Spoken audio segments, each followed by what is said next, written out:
인사드리겠습니다. 안녕하세요. 네. 7, 8월 문풀반 구호경론 강의와 관련해서 OT 조금 하고 그 다음 수업 OT 때 수업에서의 유의사항, 그 다음 저하고의 약속 뭐 이런 내용들을 조금 더 말씀을 좀 드릴게요. OT 자료 있으시죠?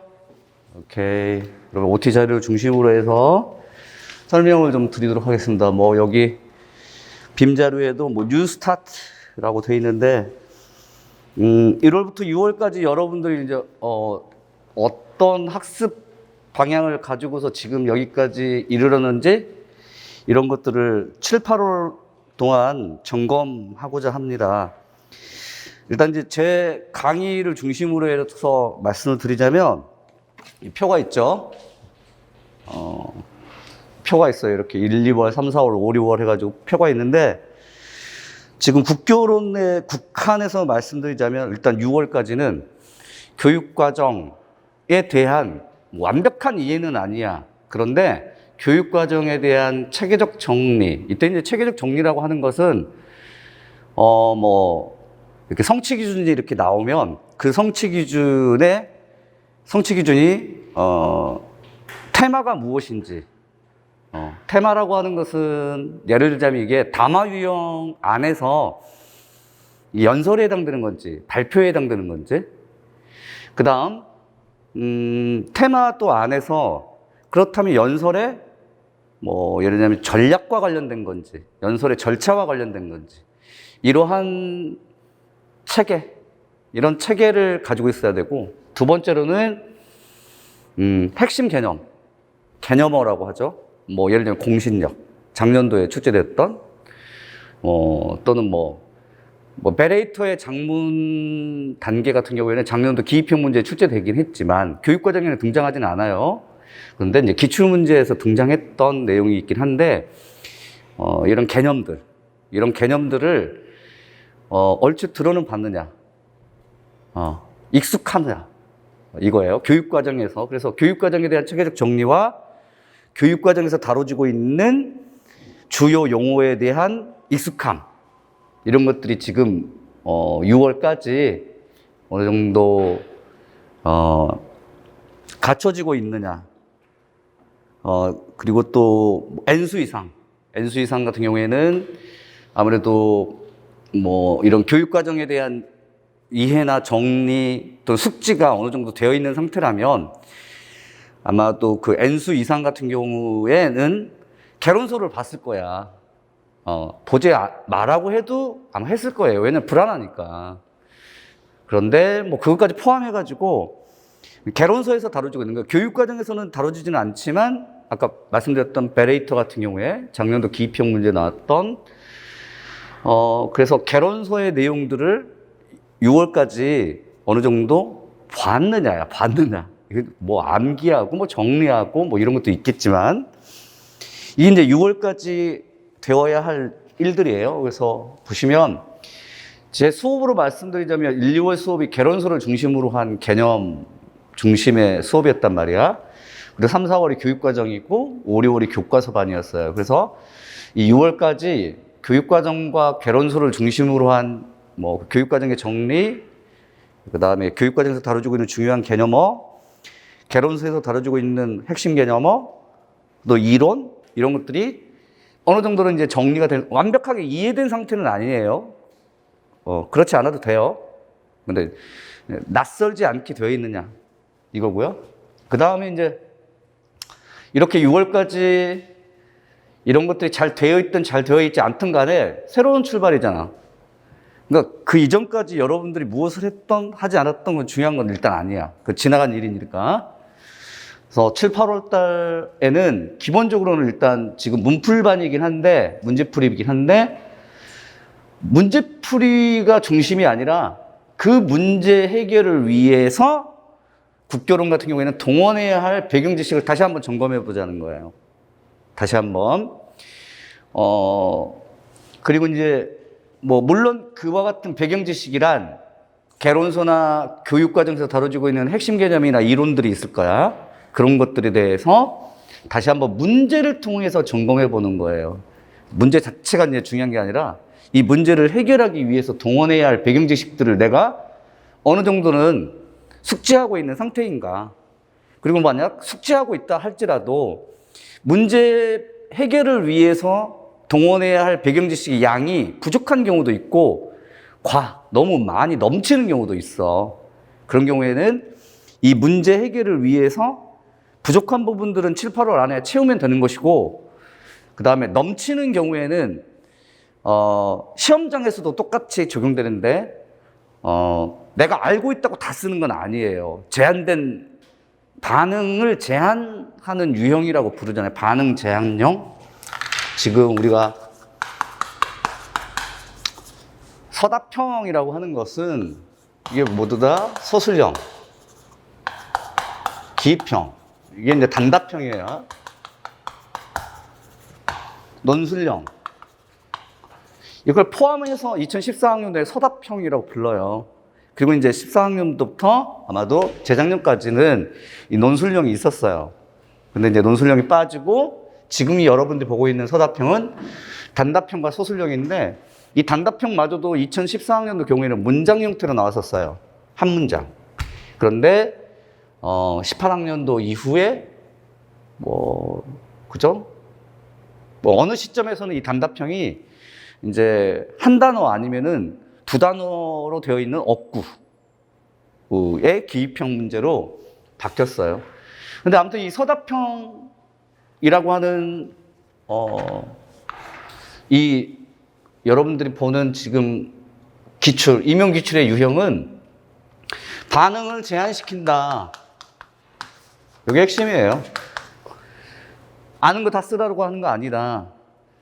그래서 이 제한된 조건에서 여러분들이 반응들을 해야 하기 때문에 문제를 읽어가면서 내가 알고 있는 것을 다 쓰는 것이 아니라 어떤 제한 조건 안에서 이것만 쓰는 거야.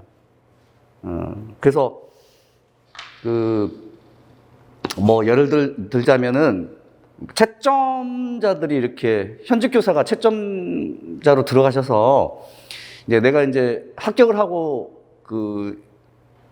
발령을 받았는데 그 합격하고 발령받은 그 학교에 이제 현직 교사가 답안을 채점하러 들어갔던 현직 교사를 우연히 알게 되고 그분으로부터 이제 어떻게 채점한다라고 하는 것들을 들어서 저한테 이제 알려주는 경우가 있어요. 그러니까 이것은 공식적인 건 아니지. 그런데 보통 비공식적인 그런 루트에 의해서 이렇게 들려오는 바에 의하면 그건 다 모든 지역 교육청에서 다 그렇게 채점한다라고 하는 것은 아니지만 대체적으로 보자면 이런 게 있어요. 2개를 쓰라고 했어. 전략을 2개를 요구했어. 근데 내가 3개를 썼다? 그러면 앞에 것부터 채점을 한다는 거야. 앞에 것부터 내가 3개를 지금 써가지고 이게 맞아. 근데 이게 틀려. 이 2개에 해당되는 것이 아니어서 틀린 게 아니라 묻고자 하고 있는 이 논점에 의하면 이건 나올 수가 없어. 틀린 거지? 2개를 쓰라고 했는데 3개를 써가지고 2개는 맞고 하나는 틀렸다. 이건 맞는지 감점이야? 아니면은 인정되는 거야? 감점돼. 넘쳐서 문제인 거지, 그러니까. 이해했어요? 이건 제가 들은 바야. 그러니까 모자라도 문제지만 당연히 2개를 쓰라고 했는데 하나만 쓰면 당연히 감점이겠지만 넘쳐서 썼는데 그게 이 논점에 의하면 도출되지 않은 과한 거야. 그러면 이거는 감점된다. 그러니까 내가 알고 있는 건 맞아도. 그래서 이런 것들이 일종의 불안함의 소치예요. 불안해서 오는 거야. 그 다음에 욕심에서 오는 거고. 불안한 건 당연한 건데 욕심은 이건 버려야 되는 거지. 욕심은 왜 그런가? 뭐 예를 들면 내가 1년 동안 국교론을 이렇게 열심히 공부했는데 겨우 이거 내가 이따위 문제를 내가 지금 풀려고 이거 욕심인 거지. 버려야 되는 거야. 그래서 반응을 제한시킨다라고 하는 것에서 배경 지식이 넘쳐도 문제예요. 그래서 여러분들이 가지고 있는 배경 지식들을 이제 제한된 조건 내에서 일목요연하게 쓰도록 하는 것. 그래서 이것이 이제 배경 지식의 점검 안에 다 들어가 있는 내용들이에요. 부족한 부분들은 7, 8월 안에 보충 보완하면 되는 거고, 넘치는 것들은 제한된 조건 내에서만 내가 일목요연하고 명료하게 글을 쓴다라고 하는 것을 연습해 주시면 되는 거고, 그 다음 두 번째로는 이건 국교론에만 국한된 건 아니에요. 국교론에만 국한된 건 아닌데 이런 것들이 지금 존재하죠. 어떤 것들이 있냐면 보기가 제시되고 또는 자료가 제시되며 지문이 나와. 물론 문학 같은 경우에는 작품으로 이제 지문이 나오겠죠. 우리는 읽기 자료로 나오겠고, 이와 같은 보기나 자료나 지문이 필수적으로 분석되어야 할 문제들이 있어요. 그렇지 않은 경우도 있고, 기출에 따라서. 그런데 이 보기 자료 지문에 대한 어떤 능력들을 보고자 해? 분석하는 능력들도 보고자 해. 근데 여기에서 이 두 가지는 서로 차이가 있다, 여러분. 배경 지식이야 1년 안에 갖추면 돼. 이런 개론서나 교육과정의 내용을 숙지하고 암기하고 내면화하면 돼. 반복 숙달하면 되거든. 근데 보기자료 지문의 분석 능력은 이게 1년 안에 마련될 것들이 아니라 평소에 여러분들이 독서량하고 연관이 있어요. 얼마나 많이 읽었느냐. 또는 독서량은 아니더라도 좀 그 언어적인 직관력이라고 저는 표현을 하는데, 그 언어 직관력이 작동하는 경우도 있어요. 예를 들면 보기가 한 문단짜리야. 보기가 한 문단이야. 뭐 문장이 한 7문장 정도가 나와요. 그런데도 그 안에서 들어가 있는 내용들은 첫 문장은 정의, 두 번째 문장은 기능, 세 번째 문장이 효과야. 내용상 구분을 해보면 한 문단으로 7문장이 그냥 연결되어 있는데 내용상 구분해보면 정의, 기능, 효과야. 이런 것들을 읽어낼 줄 아느냐 이거지. 이것은 1년 안에 해결될 일들이 아니라 여러분들이 평소에 가지고 있는 언어적 직관력이에요. 이게 보기를 읽어갈 때, 자료를 읽어갈 때, 그 다음에 지문을 읽어갈 때.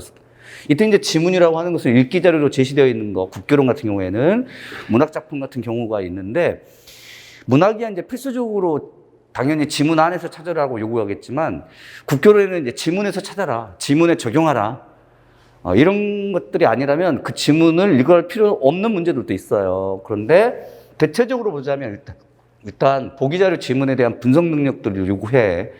그래서 이 문풀반에서는 기본적으로 여러분들이 연습해야 할 게 이 보기자료 지문에 대한 분석 능력이야. 이유가 뭐냐면 1, 2월, 3, 4월, 5, 6월까지 여러분들 했던 건 뭐냐? 그냥 교육과정 문서를 본 거야. 개론서의 책을 본 거고 글을 본 거죠. 그러니까 아주 짧은 7문장짜리의 보기를 이렇게 압축되어 있는 것들을 본 적은 없어. 문제를 풀기 위해서. 그래서 이제 그런 분석 능력을 조금 더 기르시길 바라고. 이게 근데 언어적인 직관력이라고 부르거나 또는 언어 감각이라고 부른다면 그 같은 언어 감각이나 언어 직관력을 7, 8월 안에 좀 연습을 하고, 그 다음에 역시나 배경 지식은 배경 지식일 뿐이에요. 이 배경 지식들을 보기 자료에 뭐 예를 들면 국어교육론 같은 경우에는 화법을 예를 들자면 대화 자료가 나와. 일상생활에서의 대화 자료 또는 학교에서 수업 장면이 뭐 장문에서 나오거나 독서에서 나오면 그와 같은 일상의 생활 자료라든가 또는 학교에서 수업 장면을 이제 여러분들의 배경 지식을 적용해야 돼. 그리고 이제 이 배경 지식이 보기 자료에 국한되어 있다면 그 국한되어 있는 보기 자료를 적용시켜야 돼. 그래서 분석문의 적용 능력까지 본다. 그러니까 순수하게 이론적인 측면에서는 배경 지식을 점검하는 거고, 두 번째로는 문제풀이를 통해서는 분석 및 적용 능력을 지금 여러분이 연습해야 하는 거고, 그 다음에 마지막으로는 답안 작성 능력이에요. 써야 돼. 그러니까 지금 임용시험은 여러분들이 이 배경 지식을 알고 있느냐, 알고 있다면 표현해봐. 그러니까 이해의 영역이라면 이건 배경지식인데 지금 답안 작성을 요구한다면 이것은 표현의 영역이야. 그러니까 원래는 이해됐더라도 되지 않는 경우도 있지. 표현을 못하는 경우도 있고 이해는 하는데 그런데 지금 임용 문제는 표현을 답안 작성이 돼야 돼. 답안 안에서 여러분들이 이해한 것들을 모두 다 보여줘야 돼. 그런 측면에서 답안 작성의 능력도 여러분들이 지금 문풀 과정 안에서 길러줘야 할 부분이에요. 물론 2달 동안 기를 수는 없어요. 그러나 감을 익히는 거지. 그리고 이제 9, 10월 달에 실전 모고를 통해서 그 감을 완성하는 거지. 그 정도가 일단 국어교육론의 그 학습 방향이라고 하는 점이에요. 3가지. 하나는 지금까지 1월부터 6월까지 공부해왔던 것들의 배경 지식을 보충하라. 그 다음에 체계적으로 정리하라. 2번째로는 문제를 통하여 보기자료 지문에 대한 분석 능력과 적용 능력을 길러라. 그리고 9, 10월 달에 앞으로 더 기르면 된다. 그것들의 기초 연습을 하자. 3번째로는 이해되는 것, 그 이해된 것들을 알 수 있도록 표현해내라. 인출이라고 부르긴 하지만 문장 표현으로 되도록이면 그리고 본격적으로는 이제 9, 10월 달에 이와 같은 것들을 모고반을 통해서 이제 드러내면 되는 거고요. 자, 여기까지는 좀 추상적인 내용들이었고,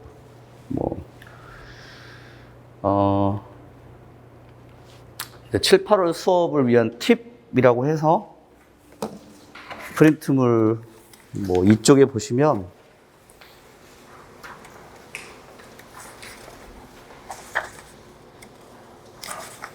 팁이 있는데 설명을 좀 드릴게요.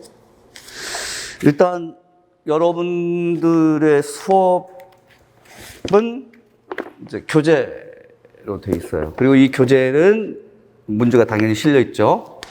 그래서 7, 8월 수업은 기본적으로는 일단은 예습 중심이에요. 그러니까 1월부터 6월까지의 수업이 보통 복습 중심이었다면 예습을 먼저 해오셔야 돼요. 예습을 해오란 말은 문제를 미리 보고 오란 말이에요. 이때 문제를 본다라고 하는 것은 풀어오는 거예요. 다만 이제 풀어오는데 예를 들면 제가 주차별로 20문제 정도 나갑니다. 다음 주까지는 몇 쪽까지 몇 문제 풀어오세요. 라고 이제 요구를 하면 여러분들이 그 20문제를 이제 전부 다 풀어오면 되는데 이때 푼다라고 하는 것은 일단 읽고, 그러니까 보고 읽고, 그 다음 답안 작성까지를 요구하는 거야. 그런데 답안 작성이 안 되는 경우도 있겠죠. 이때 답안 작성이란 문장 진술을 해야 되는데 그럴 경우에는 그 답안에 들어가야 할 키워드 정도만 적으셔도 무방합니다. 그러니까 문제 보고 지문 보고 보기 보고 자료 보고 다 분석도 하고 했는데도 문장으로 진술되지 않은 것은 어쩔 수가 없잖아. 그러니까 이렇게 단어나 어구를 중심으로 해서 적어 오셔도 상관없습니다. 상관없는데 아무튼 미리 보고는 와야 돼. 미리 보고는 와야 되고, 그리고 이제 문제를 풀면서 예습을 하면서 분명히 보기 자료에 제시되어 있는 이 이론은 내가 알고 있다고 생각했는데 여전히 헷갈리는 게 있어. 그런 경우에는 이제 수업 시간에 좀 더 보충을 하면 되는 거고, 아니면 이제 나중에 복습을 할 때는 그 해당되는 부족한 부분들의 배경 지식을 점검을 좀 해주시면 돼요.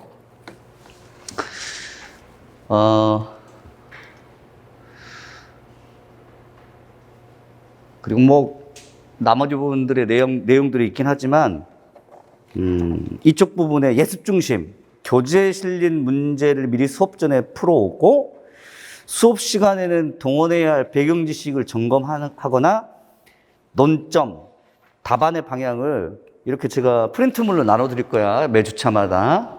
그러면 그거 같이 보시면서,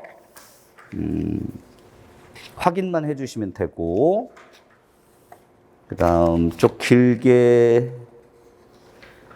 있는데 10쪽 부분에 넘겨보시면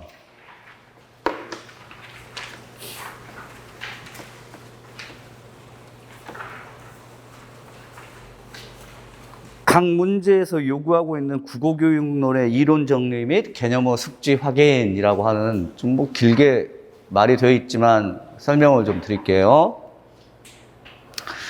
이게 사회평론 독서교육론의 제일 뒷부분에 있는 인덱스 부분이야.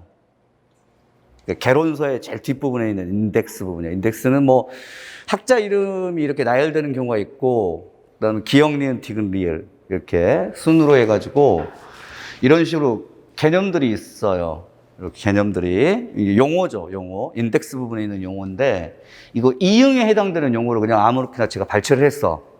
보시면 이제 여기가 이제 그 사회평론 개론서의 페이지 수야. 이 페이지에 요 개념이나 용어가 있다라는 거야. 봐봐. 각 문제에서 요구하고 있는 국어교육론의 개념어가 있어, 개념어. 그럼 이게 이제 독서 교육론이니까 독서 영역에서 다루고 있는 용어들일 거 아니야. 물론 이제 어떤 테마에서 이 용어가 다뤄지고 있는지는 여러분들이 잘 생각은 나지는 않지만, 내가 이 용어를 숙지하고 있는가, 익숙하냐, 익숙하지 않느냐, 이걸 따져봅시다. 안구운동부터 시작해가지고 입론까지 이렇게 있는데 제가 까맣게 밑줄 쳐진 부분이 있어요. 까맣게 이렇게 밑줄을 쳐놨어. 이것들은 필수적으로 여러분들이 알아야 할 용어야. 개념이야. 이것이 이제 보기나 지문이나 자료나 또는 뭐 답안에서 요구할 수도 있는 경우도 있어. 자, 여가독서라는 이 용어를 들어본 적이 있어, 없어? 이제 일단 물어볼게. 들어본 적이 없지? 없어야 돼. 그런데도 필수적이야. 왜냐? 여가독서라고 하는 이 용어는 들어본 적이 없지만 자유독서라고 하는 용어는 들어본 적이 있을 거야. 맞지? 들어본 적이 없다면 기출문제를 제대로 공부 안 한 거야. 2015학년도 독서의 정의적 영역에서 다뤄지고 있는 게 이 자유독서나 여가독서예요. 그 다음 영상 제작 활동 또는 뭐 영상 수용 생산 교수학습, 영상에 대한 감상 및 생산물 발표 및 토의, 뭐 이렇게 영상과 관련되어 있는 내용들이 이렇게 다뤄지고 있는데 이게 매체예요. 그런데 적어도 영상 제작 활동이라고 하는 것은 이건 읽기가 아니야. 제작이니까 쓰기거든. 들어본 적이 있어, 없어? 없다면 또 기출문제 공부 안 한 거야. 바로 영상 언어 제작, 특히 광고 제작이 임용에서 출제된 적이 있다, 없다? 있어. 그때 예를 들면 장문이론도 물어보고 카메라의 그 이동이라고 하는 교수학습의 내용들을 중심으로 한 문제가 이 영상 제작 활동이라고 하는 요걸로 나온 적이 있었어요. 그 다음에 예상 반론, 그 다음 또 제일 밑에 있는 입론 들어보신 적 있어, 없어? 있지? 근데 여기가 지금 뭐야? 영역이 독서야. 근데 예상 반론이나 입론은 어느 영역에서 들어봤어? 화법. 담화 유형은 토론. 테마로는 예상 반론, 입론, 테마로는 타당한 근거를 들어서 논박하기 및 그다음 정책 논제를 중심으로 하는 핵심 쟁점, 논중 구성. 그다음에 CEDA 토론. 여기 다 들어가. 방금 제가 말씀드렸던 요것들이 이 용어가 낯서냐 낯익냐. 이게 첫 번째고, 두 번째로는 그렇다면 그 용어는 어떤 영역에서 쓰고 있는 거지? 두 번째. 세 번째로는 그 영역에서 어떤 테마, 어떤 담화 유형에서 어떤 테마에서 다뤄지고 있는 거지? 이게 7, 8월 달에 여러분들이 체계적으로 정리해야 할 내용들이야. 익숙해져야 되고. 또 봅시다. 오독 분석법 들어본 적 있어, 없어? 저는 필수적으로 까맣게 밑줄 쳐놨잖아. 이게 독서 평가 방법이에요. 예? 제 수업 시간에 했었어요. 그 다음, 요약하기. 들어본 적 있어요? 오케이. 테마. 어디서 다루죠, 요약하기가? 독서 중이나 독서 방법. 테마. 사실적 독해. 있어요? 평가 방법으로도 요약하기가 있긴 한데 사실적 독해. 중심 내용, 주제, 전개 방식 및 구조에 대한 파악하기. 두 번째가 요약하기야. 요약 규칙 4가지. 선택, 삭제, 상위 수준의 일반화, 그 다음 재구성. 있어요? 이런 것들이 여러분들이 지금 7, 8월 안에 하셔야 할 내용들이야. 이게 보기나 자료에 나올 수도 있고 아니면은 이걸 답안에서 이 용어를 쓰라고 요구하는 경우도 쭉 내려가 보면 유창성이라는 표현을 들어본 적 있어? 없어? 없으면 기출문제 또 안 한 거야. 아까도 말씀드렸던 이 여가 독서가 나왔던 2015학년도 기입형 문제 독서의 정의적 영역에 음독 유창성이라는 표현이 있어요. 음독 들어본 적 있어? 없어? 의문인식 들어본 적 있어? 없어? 있어? 어느 테마에서? 독서 과정 모형. 무슨 식 모형? 상향식. 독서 과정 모형의 상향식에서 다뤄지고 있는 중요한 용어예요. 응집성은 솔직히 말하자면 중요한 건 아닌데 그래도 일단 제가 수업 시간에 물론 1, 2월 기본 이론 교재나 교육 과정에서 나오고 있는 내용으로 다뤄진 바가 있어요. 이것을 짝패로 응집성하게 되면 따라오는 다른 개념이나 용어가 있어요. 뭐 통일성. 그건 장문에서 이제 출제됐지만 독서에서도 자연스러운 글, 그러니까 텍스트성이라고 해서 자연스러운 글이 갖춰야 할 요건이 2가지가 있다. 하나는 무슨 성을 갖춰야 돼? 통일성을 갖춰야만 텍스트로 인정한다. 두 번째는 무엇을 갖춰야 돼? 응집성을 갖춰야만 텍스트로 인정한다. 통일성과 응집성은 모두 다 내용과 내용의 연결인데 주제에 의한 내용의 의미의 연결. 이게 통일성이라면 문법적 장치에 의한 내용의 연결. 뭐 어떤 표면적인 연결, 문법적 연결, 응집성입니다. 의미구성, 의미의 재구성, 의미구성 과정 들어본 적 있어? 없어? 있지? 의미구성이란? 말해봐.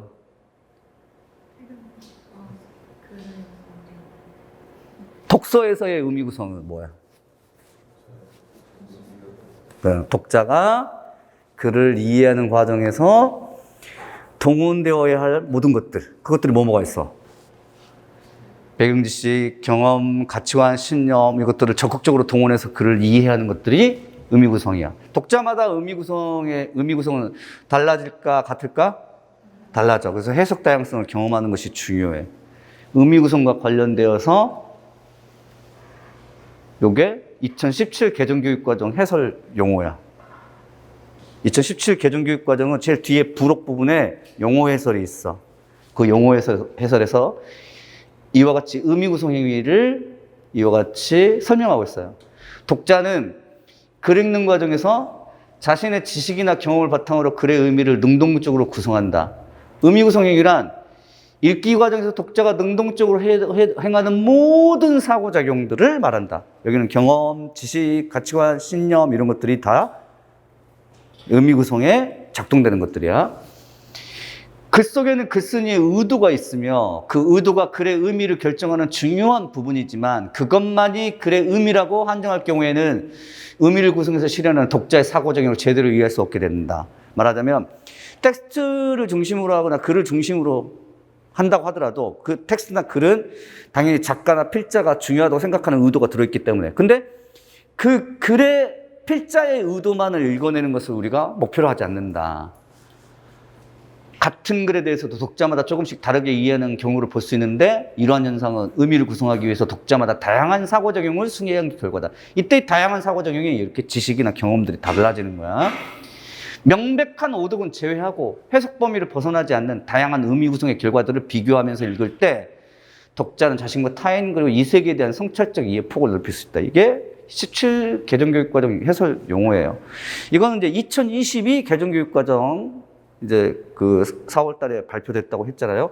근데 해설은 아직 안 만들어졌어. 하반기에 만들어지는데 그 총론 부분에 발표가 될 때 2022 개중교육과정 뒷부분 부록 부분에 영어 해설을 집어넣겠다라고 하는 것이 발표됐어요. 그래서 하반기 때 아마도 17이 아니죠. 2007 개정교육과정의 해설 용어들을 다시 한번 보게 될 거예요.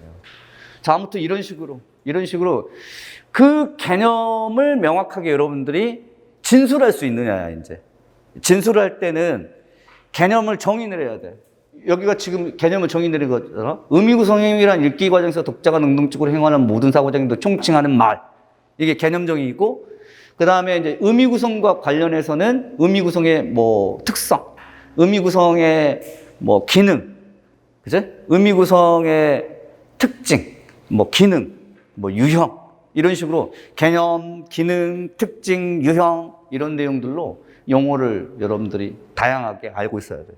딱 이렇게 독서교육론의 이 인덱스 부분을 보자마자 개념정의 내리고 그 이 용어의 특징, 이것의 기능, 이것의 유형이 있다면 유형, 이런 것들을 일목요연하게 여러분들 정리할 수 있어야 돼요. 나머지 이제 보겠습니다. 의사소통은 넘어가고 이독성이나 이독성 공식을 readability 들어본 적 있어 없어? 있어. 왜냐면 이것도 기출문제에 이미 출제된 게 아니라 소개가 됐었지. 이독성이나 이독성 공식. 어디서 다뤄지는 내용이야? 이독성이나 이독성 공식. 테마.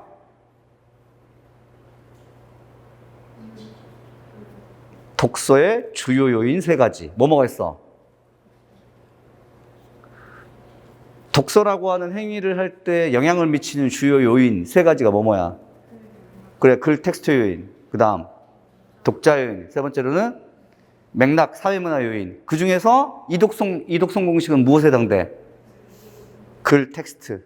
이 글과 텍스트와 관련되어 있는 이 테마 안에서 다뤄지고 있는 내용이 2-3가지 정도가 있어. 처음에는 텍스트의 난도. 2번째로는 텍스트의 구조. 근데 텍스트의 구조, 글 구조는 작년도에 소설용 문제에 출제된 바가 있어. 글 구조. 근데 텍스트의 난도가 바로 이독성이나 이독성 공식이야. 됐어요? 앞으로 이제 여러분들이 이와 같은 것들을 정리해내야 돼. 이게 체계적 정리야, 체계적 정리. 오케이? 그 다음 텍스트 구조 바로 나오죠? 텍스트 구조, 글 구조. 그 다음 그 인과 구조는 그 텍스트 구조 중에 하나야. 그러니까 글 구조 하게 되면 글 구조의 개념이 나오고, 그 다음에 글 구조의 기능이 나와. 이 기능이란 역할이야. 독서라고 하는, 읽기라고 하는 행위를 할 때 텍스트 구조가 어떤 역할들을 하느냐. 예를 들면 이해에도 도움되고 기억에도 도움된다. 이런 것들이 기능, 역할, 의의야. 그 다음 텍스트 유형이 있다면 글 구조의 유형. 크게 보면 이야기 글 구조가 있고, 그 다음 설명적 글 구조가 있어. 그리고 이 설명적 글 구조의 유형 안에 다시 5가지 글 구조가 있어. 바로 작년도 소설용 문제가 이와 같은 글 구조를 물어봤어. 인지 과정, 인지 심리학, 인지 영역, 인지라고 하는 용어. 그 다음에 읽기 과정의 점검 조정. 이걸 뭐라고 불러? 상위인지. 어떤 테마에 들어가냐면 읽기 전, 중, 그 다음 후의 전략 중에 하나야. 후의 전략 혹은 활동은 2가지가 있어. 하나는 뭐? 여기에 있어. 읽기 과정의 점검 조정. 또 하나는 뭐? 상호태성 읽기, 상호태성 주제통합적 독서가 있어. 읽은 후.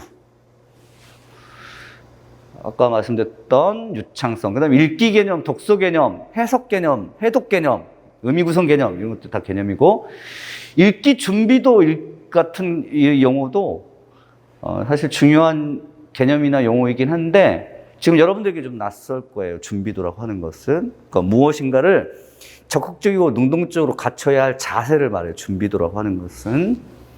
나중에 이것도 정의적 영역에서 배우게 됩니다. 자, 이런 것들이 이제 각 문제를 풀 때 보기에서 나오거나 지문에서 나오거나 자료에서 나오거나 아니면은 용어를 써야 돼. 이런 용어들을.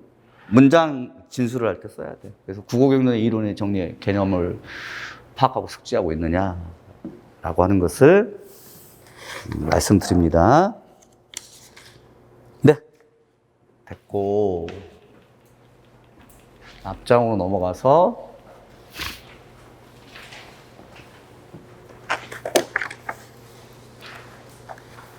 작년도에 혹시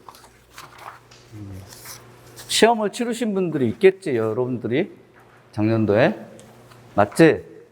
작년도에? 이거는 여러분들한테 이제 물어볼 사안인데,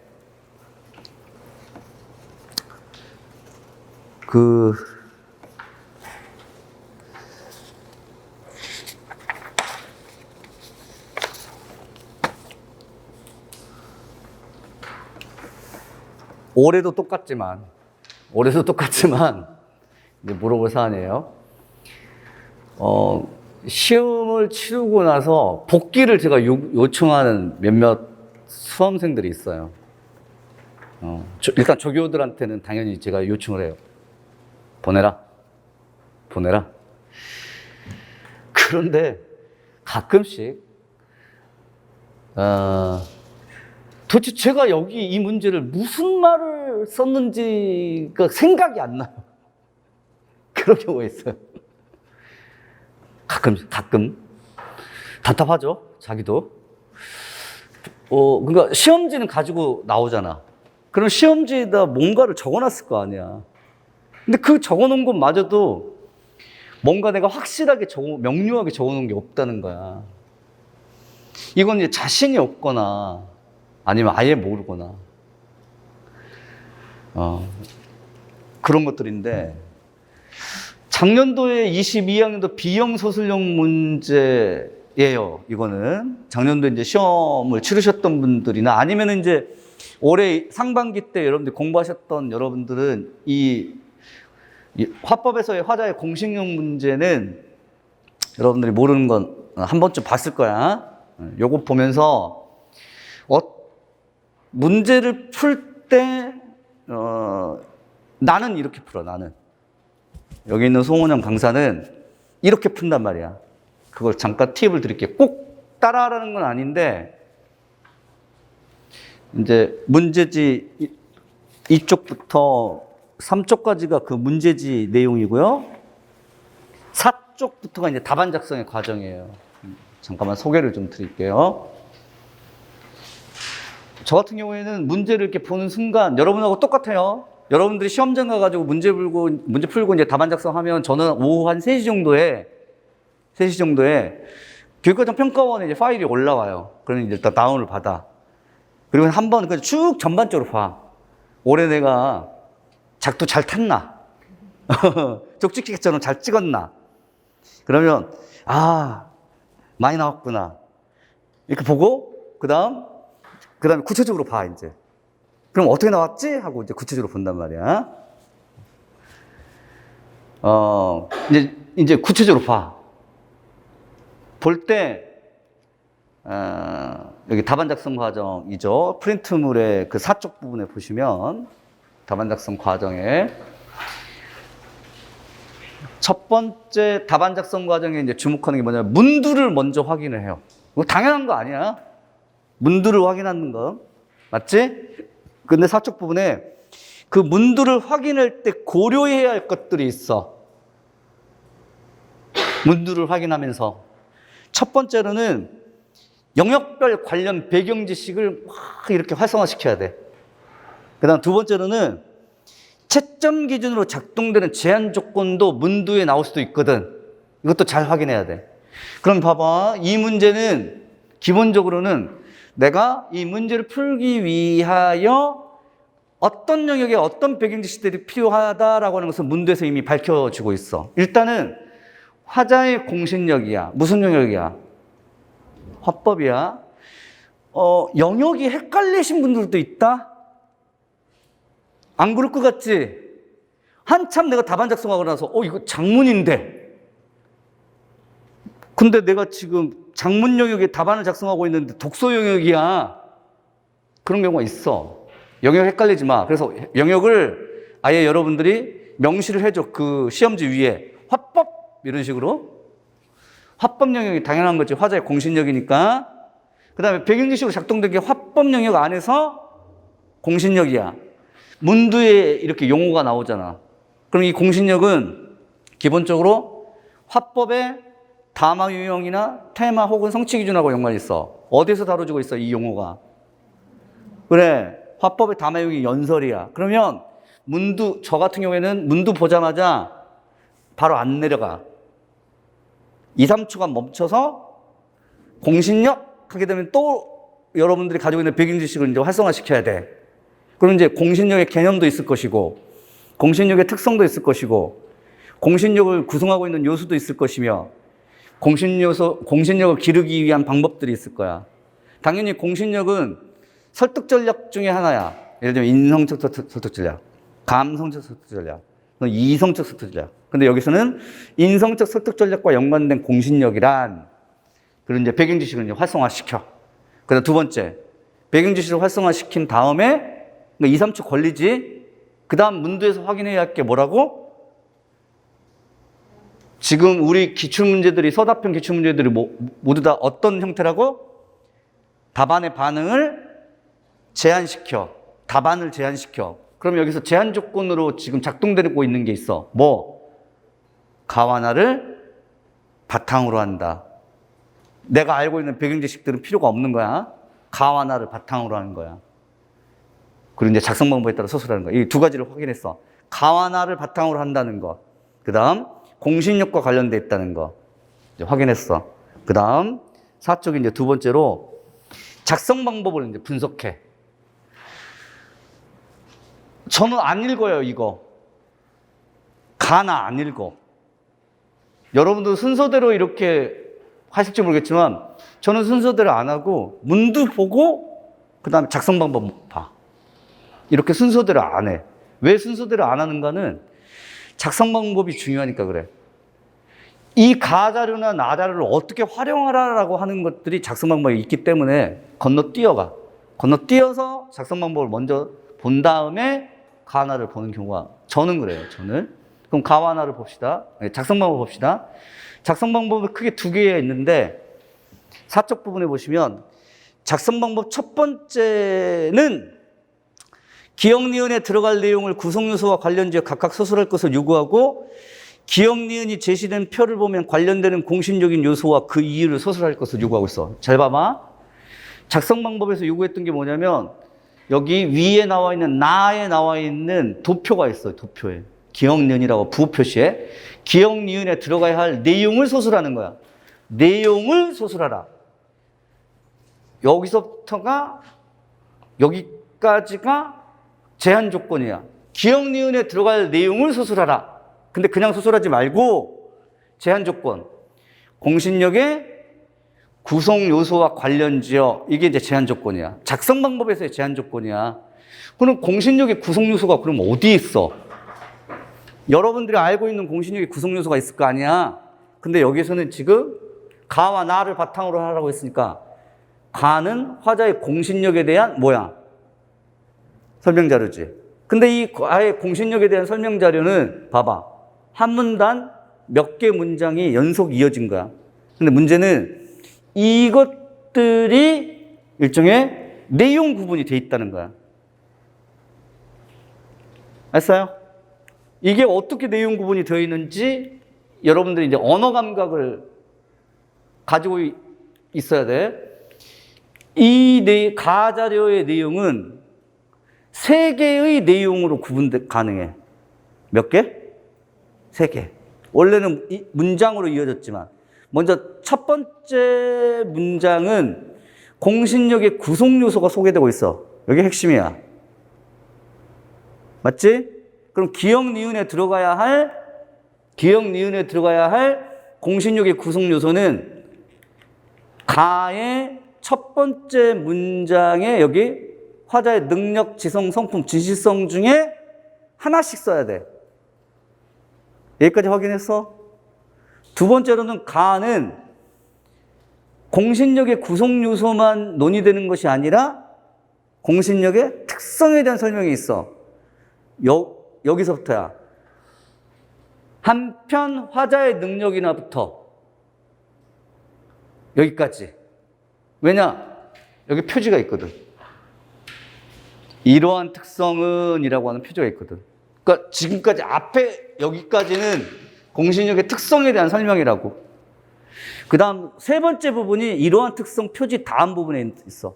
이건 뭐냐면 화법교육에서의 의미야. 이렇게 세 가지로 되어 있어. 이건 공신력의 구성 요소, 공신력의 특성, 공신력의 화법교육에서의 갖는 의미. 이렇게 세 가지로 구성되어 있어. 가자료가 이해했어요? 그래서 가는 세 가지 내용으로 구분된다 해서 분석해 보면 첫 번째 내용은 공신력의 차원, 두 번째는 공신력의 특성, 세 번째는 공신력의 교육적 의미. 이걸 주어진 이 순간에 읽어낼 줄 아는 감각이 있어요. 이건 배경지식하고 상관없어. 배경지식하고 상관없단 말이야. 보기를 읽어낼 줄 아느냐 이거지. 그리고 기껏 여러분들이 지금 배웠던 배경지식은 여기에서 이제 활용되는 거야. 왜냐하면 공신력의 네 가지 차원이라고 하는 능력, 지성, 성품, 진실성이라고 하는 이 네 가지 요소에 대한 설명이 능력은 무엇이고, 지성은 무엇이고, 성품은 무엇이고, 진실성은 무엇인지를 이제 여러분들이 가지고 있는 관련 배경지식으로 해석을 해줘야 할 부분이야. 오로지 제가 방금 설명드렸던 거 뭐냐면 작성 방법에 의하여 공신력의 구성 요소에 주목을 해가지고 가를 읽어가는 것 뿐이야. 됐어요? 내가 가지고 있는 배경지식은 지금 불필요하다. 오로지 가를 잘 읽어야 돼. 그래서 기억니은에 들어가야 할 내용. 기억에서는 또 친절하게도 나 자료의 이 내용은 이것에 해당돼. 나 자료의 이것은 이것에 해당돼. 그래서 요소와 그 이유를 기억니은에 서술해 달라고 했어. 그리고 두 번째로는 가를 활용하여 학습활동 3의 의의를 화자의 공신력 교육 차원에서 두 가지를 서술하라고 했는데 이 작성 방법 너무나 친절하게도 반응을 제한시키고 있어요. 일단은 무엇을 서술해 줄 것을 요구하고 있냐면 공신력의 교육 차원을 서술하라고 했어. 그럼 가자를 읽을 때 아까 공신력의 교육이 언급되고 있는 것은 이 마지막 부분이지.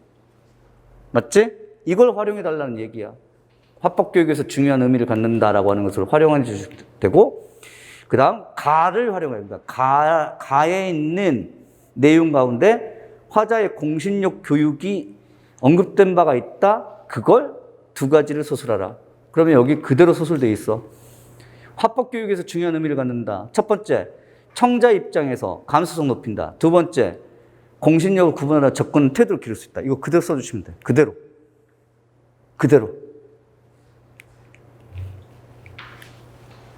제가 왜 이런 말씀을 드리냐면 본래 이 문제는 공신력과 관련되어 있는 문제는 나머지 부분은 뭐 답안 작성의 요령들은 좀 생략하도록 하고 이 문제를 해결하기 위해서는 관련 교육과정이나 아니면은 개론서에 나와 있는 뭐 공신력의 여러 가지 그런 내용들이 있어요. 사실은 이걸 다 여러분들 배웠어.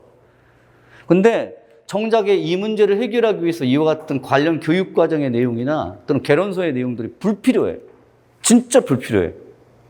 그냥 오로지 주어진 제한 조건 안에서만 문제를 풀면 돼. 요즘에 국어교육론 문제가 다 이런 건 아닌데 작년도 기출문제 같은 경우에는 이 공신력과 관련된 기출문제는 이 가자료를 너무 많이 줬기 때문에 더 이상 여러분들의 배경지식이 작동될 만한 그런 근거들이 없어. 없어. 그냥 진짜 언어 감각으로 문제를 풀 수 있어야 돼. 가자료가 주어져 있기 때문에. 이제 그런 점에 비춰보자면 일단 뭐냐면 설명 자료를 분석할 수 있어야 한다는 거고, 그 다음 심지어는 이 문제는 원래는 여러분들이 분석한 이후에 이것을 적용까지 여러분들이 스스로 해야 돼. 원래는 이것을 적용하라. 그런데 여기서 지금 이미 이렇게 적용되어 있어. 이게 나 지문이거든. 나 지문에서 공신력의 구성 요소를 적용해서 서술하라라고 하는 건데, 원래 이런 문제를 내려면 공신력의 요소를 내고 나서 강연 내용에서 이 요소가 적용되는 부분을 찾아쓰라라고 하는 게 적용 문제야. 근데 이거는 거꾸로 된 거지. 나 지문에서 이미 주어진 상태에서 공신력의 요소를 여러분들이 적어주십사 하는 것이니까. 그래서 분석과 적용을 모두 다 묻는 문제다. 이 문제 스타일이. 공신력과 관련되는 배경 지식을 요청하지는 않는다.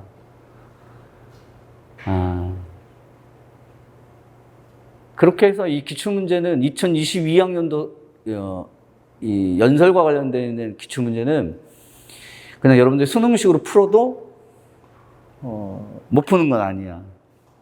못 푸는 건 아닌데 한 가지 말씀드린 점은 시험을 보셨던 학생들에게 복귀를 요청해가지고 답안지를 걷었어.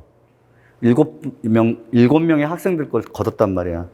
그리고 나서 이 문제 잘 썼겠지?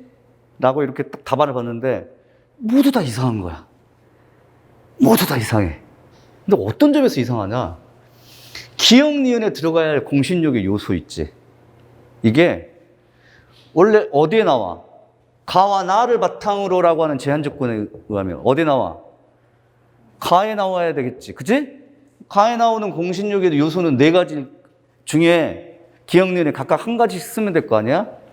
그런데 여기에 없는 용어를 지금 쓰고 있더란 말이지. 복귀한 답안들을 7분 걸 걷었는데 3분이 그렇게 썼어.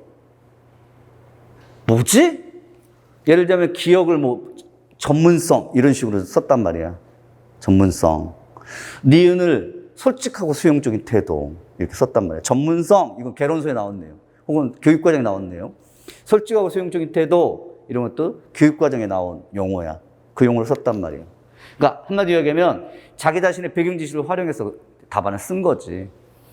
그래서 이제 제가 놀랐죠. 왜 놀랐는가? 이거 제한 조건 읽었어, 안 읽었어? 이거지. 가나를 바탕으로 하라고 했지요. 언제 여러분들의 배경 지식을 바탕으로 했느냐. 공신력의 구성 요소는 여기에 4가지가 나오는데. 근데 여기에서 보면 전문성이라는 용어 있어, 없어? 없어. 솔직하고 수용적인 태도 있어, 없어? 없어. 개론서나 교육과정에서 제시됐던 용어가 아니라 이 출제자가 지금 제시하고 있는 용어로 써야 돼. 비슷한 용어로 찾았으면 되는 거지. 그래서 7분 중에 4분은 그렇게 비슷한 용어로 찾았었어. 어떤 분은 능력, 대부분의 다 능력. 근데 저는 지성까지 포함해요. 이게 전문성이야. 그 다음에 솔직하고 소용적인 태도는 진실성하고 연관이 있어. 그러니까 여기서는 성품만 제외하고는 나머지 3가지가 기억, 니은의 답이 다 돼. 근데 이런 부분들에서 어떤 걸 깨달았냐면 불안했구나. 아니면 욕심 많았구나. 공신력과 관련해서 공부한 내용을 다루고자 한다는 점에서 자신이 욕심을 내가지고 없는 거 만들어서 썼구나. 그러지 마. 그걸 요구하지도 않으니까. 다행히 그 3명이 자신이 알고 있는 배경 지식에 관련된 용어를 쓰셨는데 다행히 그 3분 중에 2분은 합격을 하셨어. 다만 이 문제를 그 감점당하면서까지 합격을 하신 거야. 좀 아까운 거지. 안타깝고. 왜냐하면 좀 더 높은 점수를 얻을 수도 있었을 건데. 그래서 이제 결론을 좀 내린다면,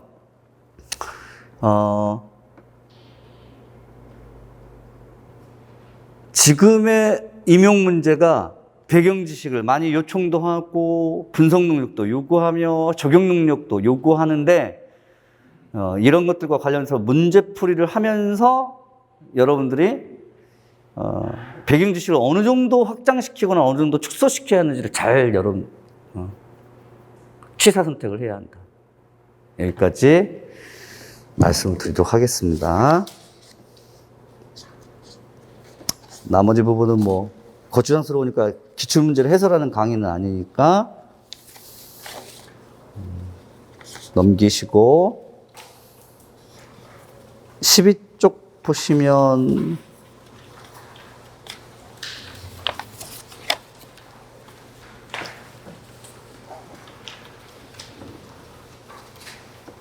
강의 목표의 특징 이런 내용들 다 말씀드렸고 시간 및 교재. 다음 주부터야. 다음 주부터는 10시부터 한 30분 정도를 하프모고를 볼 거예요. 하프모고를 보고 그 30분 해설을 한 다음에 그다음에 문풀 강의를 11시부터 본격적으로 이제 진행을 하고 그다음에 교재는 이제 이 배움실 출판사에 나온 교재고 기출 문제도 다루기 때문에 기출 교재도 여러분들 또 있으시면 가지고 다니시고 그다음 수강 특전에 9개년 그 국교론 기출해설 특강은 이미 다 이제 완강이 됐어요. 올라가 있고 이 개념 구조도 특강이 7, 8월 달에 이제 제가 새로 찍을 거예요. 그 교재도 또 새로 나오고 그래서 이걸 할인 제공할 예정이고 그다음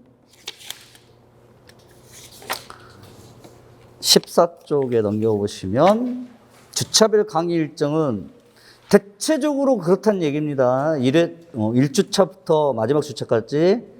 근데 이제 이 강의 내용으로는 이건 구체적인 건 아니니까 각 주차별로 제가 뭐 예를 들면 오늘 수업의 마지막 시간에 다음 주까지는 여기까지 할게요. 여기까지 풀어오세요. 라고 이렇게 제가 말씀드리면 해당되는 내용을 예습해서 풀어오시면 됩니다.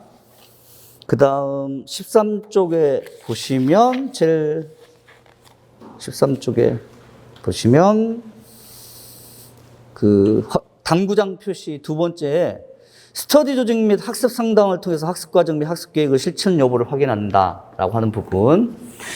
일단 그 1월부터 6월까지 국교론 스터디를 하셨던 분들이 계속 스터디를 한다면 상관없는데 7, 8월 달에 만약에 스터디를 하고 싶다라고 하면 수업이 끝난 이후에 남아주시면 됩니다. 남아서 이제 스터디 어떻게 할 것인지를 제가 말씀드리고, 그 다음에 스터디 조직 이외에 개별 학습 상담을 하고 싶다면, 저한테 상담 조교 통해서 신청을 해주시면, 뭐 수업 끝나고 상담을 또 하도록 하겠습니다. 자, 그러면 OT 조금 더 마무리를 짓죠. 기본적으로 여러분들이 7, 8월 달에 하셔야 할 일들이 지금 적용 며칠 남았어요? 혹시? 아시는 분 있어요? 지금 며칠 정도 남았는지? 140. 2일? 140. 140. 아니, 많이 남았네. 세 가지예요. 7, 8월 달에. 일단, 문제풀이를 통해서 개념 지식들을 확실하게 점검하는 거야. 두 번째로는, 어쨌든 교육과정이야. 다만 이제 요즘에는 교육과정 그 자체, 성취 기준 자체는 의미 없고, 그 교육과정에서 범위를 벗어나는 경우도 흔해. 근데 이제 기본적인 뼈대는 일단 교육과정에서 다뤄지고 있는 이론적인 내용과 용어니까 어쨌든 영역별 교육과정의 재구성이 있고, 그 다음 그 문풀반 과정에서는 한편으로 이 교수학습 및 평가 부분이나 학습활동들이 다뤄지는 문제들이 있어요. 그런데 이 교과교육 파트 부분은 여러분들이 좀 어려워하는 부분이기도 해요. 예를 들면 독서 교수학습 모형이라든가 작문 평가 방법이라든가 이런 것들이 좀 어려워하니까 이왕 문풀반 하면서 이 교과교육과 관련되어 있는 부분들을 특별하게 강조한 건 아니지만 이것까지 보셔야 되고, 역시나 여러분들이 이제 7, 8월 부분의 목표가 이거야 돼. 일단 대략 알고 있었어. 1월부터 6월까지. 근데 거기서 벗어나서 내가 지금 이 7, 8월 과정에서 문제풀이를 통하여 잘 아는 것과 잘 모르는 것 일단 구분하고, 그 다음에 이제 아는 것도 확실하게 아는가를 다시 한번 물어봐야 돼. 확실하게 아는가? 작년도에 말씀드렸듯이 베레이터의 작문 능력 발달 단계가 출제된 바가 있었는데, 거기서 단계 명칭을 쓰라라고 하는 문제였었어. 단계 명칭. 근데 여러분들이 제 말을 너무 잘 들었던 모양이야. 제가 단계 명칭은 안 나온다라고 막 장을 지졌거든요. 손에 장을 지졌거든요. 단계 명칭은 나오면 비겁한 거예요. 안 외웠어, 여러분들이. 단계 명칭을 못 썼다라고 하시는 분들이 많아서, 아, 그렇구나. 그래서 이제 저는 이제부터 수업 시간에 이거 안 나와! 이런 말 안 해. 안 나오지만 나온다면 이렇게 이야기할 거야. 그리고 또 하나는 단계 명칭 같은 경우에는 아니, 그 단계 명칭은 외우지 않지만 옆에 단계의 어떤 특징들, 이 단계의 특징들을 알려면 당연히 명칭은 자연스럽게 이렇게 내면화되는 거 아닌가? 예를 들면 토의 단계 하게 되면 토의 단계의 첫 번째 단계가 뭐 문제 확인. 그러면 이제 그 문제 확인 단계 때, 이 단계 때는 어떤 활동들을 하지? 라고 하면 뭐 예를 들면 문제 범위를 조사하거나 뭐 그제? 그런 단계별 어떤 특징들을 다룰 때 단계 명칭도 외우는 거 아닌가 싶었어요. 그래서 일단 아는 내용을 내가 확실하게 알고 있는가, 배웠던 내용들을 확실하게 알고 있는가, 그런 것들이 이제 7, 8월 문풀반의 목표라고 생각하시고 7, 8월을 일단 잘 보내야만 9, 10월 모고 때 여러분들이 불안해지질 않습니다. 그리고 이제 마지막으로 이 7, 8월하고 9, 10월 달의 차이점을 말씀드리자면 7, 8월 달은 일단 기본적으로 제가 수록한 문제는 올해 나올 만한 문제들이 이게 아니라 그냥 뭐 1월부터 6월까지 배웠던 내용들을 문제를 통해서 다루는 거예요. 반면에 9, 10월 달은 진짜 실전 대비잖아. 올해 나올 만한 것들만 다루는 거잖아. 그러다 보니까 9, 10월하고 7, 8월의 차이점은 뭐냐? 둘 다 똑같이 문제풀이긴 한데 9, 10월 달의 문제들은 올해 나올 만한 것들을 중심으로 해서 좁혀져. 굉장히 좁혀져. 긴급한 문제들만 다뤄. 반면에 7, 8월 달 여기 문풀반은 1월부터 6월까지 했던 것들을 다뤄. 폭넓게. 올해 나올 만한 것들을 예상하는 게 아니라 폭넓게 다뤄. 폭넓게. 그래서 그와 같은 폭이 좀 넓고 그다음 9, 10월 달에 다뤄지는 문제들은 폭이 좁고 그다음 압축적이야. 그런 차이점들이 있다 보시면 됩니다. 네, 여기까지. 좀 쉬었다가 그다음 본 수업 들어가도록 하겠습니다.